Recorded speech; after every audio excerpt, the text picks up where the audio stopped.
મુક્તાનંતર રસ્તાથી સંગમ જવાના મુખ્ય માર્ગ પર મસમોટું મહાકાય વૃક્ષ ધરાશાયી થયું હતું।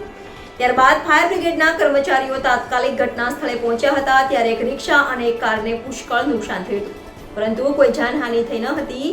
સામાજિક કાર્યકર કમલેશ પરમાર દ્વારા વધુમાં જણાવ્યું હતું કે કાર અને ઓટો રિક્ષાને પુષ્કળ પ્રમાણમાં નુકસાન થયું હતું।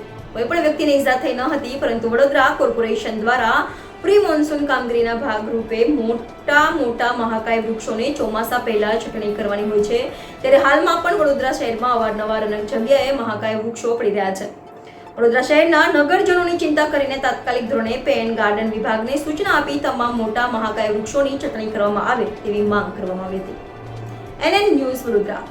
દર્શક મિત્રો, તમારી આસપાસ બની રહેલી અવનવી ઘટનાઓ વિશે જાણવા માટે NN ન્યૂઝને લાઈક કરો, શેર કરો, સબસ્ક્રાઇબ કરો અને બેલ આઇકન પ્રેસ કરો, જેથી આપને નોટિફિકેશન્સ મળતી રહે। વડોદરા શહેરમાં આવેલ મુક્તાનંદ 3 રસ્તાથી જે સંગમ જવાનો જે મુખ્ય માર્ગ છે, આજે જે કહેવાય છે કે મહાકાય વૃક્ષ જે વરસાદના કારણે ધરાશાય થયું છે, હાલમાં જે એક કાર અને એક રિક્ષાને નુકસાન થયું છે, એટલે ખાસ કરીને વડોદરા શહેરની તંત્ર ઘોર નિંદ્રામાં છે। અવારનવાર વડોદરા શહેરની અંદર વૃક્ષો જે ધરાશાય થતા હોય, ત્યારે જે ચોમાસા પહેલે પ્રી મોન્સૂન કામગીરીના ભાગરૂપે જે તમામ ઝાડો જે મહાકાય વૃક્ષો હોય છે તેને કટિંગ કરવાના હોય છે, પરંતુ જે કહેવાય છે કે હાલમાં તમામ રીતે વડોદરા શહેરનું કોર્પોરેશન નિષ્ફળ સાબિત થયું છે। હાલમાં જે વડોદરા શહેરના નગરજનોને જે હાલાકી પડી રહી છે, તો ખાસ કરીને આપના ન્યૂઝના માધ્યમથી અમારી અપીલ છે કે જેટલા પણ મહાકાય વૃક્ષો છે તેની છટણી કરવામાં આવે તેવી ખાસ કરીને સૂચના આપવી જોઈએ। સાથે સાથે જે પણ અધિકારીઓ કામચોર છે એ કામચોર અધિકારીઓને કેસી કેબિનમાંથી બહાર કાઢી અને જે તે સ્થળો પર મોકલવા જોઈએ, જેથી કરીને વડોદરા શહેરના નગરજનોને રાહત મળી શકે, કારણ કે રોજે રોજ જે ઝાડો પડી રહ્યા છે